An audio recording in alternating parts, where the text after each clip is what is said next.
Oriri nderetia uria mbara iria nyitithitio mwaki ni honge cia borithi cia uthuthuria na wabici ya munene wa thitango cia muingi ya kuhitana na ungumania ingiagirithio. Acirithania ni moritio matikagonderere kunyita itemi riao kuhitana na ndamathi eno.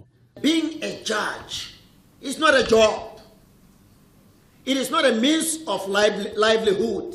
It is a calling. A calling to serve your nation, a calling to serve especially the vulnerable and the poorest of the poor. Ritana riri rirutitwo ni mucirithania munene wa bururi wa Afrika ya muhuro Mogoeng Mogoeng uria uritia acirithania matigathingate mauthi ma andu riria marakinyaniria matua mao. You judge not for man, you judge for God. And if you are an unbeliever, you judge not for the high and mighty, you judge not for your president, you judge not for a parliamentarian, you judge for the people. You are a judge for the country. Respect the flag. Akiaria hindi ya kigomano kia mwaka uyu kia acirithania kira kirathie na mbere mwena wa gicua-ini, Mogoeng ni ongerire kuuria acirithania magitire wuigiririku wao na metheme na ungumania.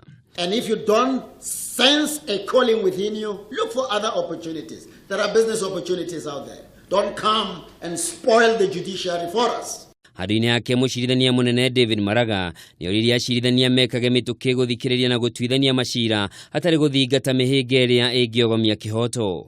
Oho Maraga ni ariukirie ndereti ya ruhonge rwa magoti kurengerwo kigina kiarwo ni ministry ya kigina kuria ugite matikwenyenyio kurwira wiyathi wa magoti. When Odunga or any other judge issues an order against the parliamentarians, they cut our budget.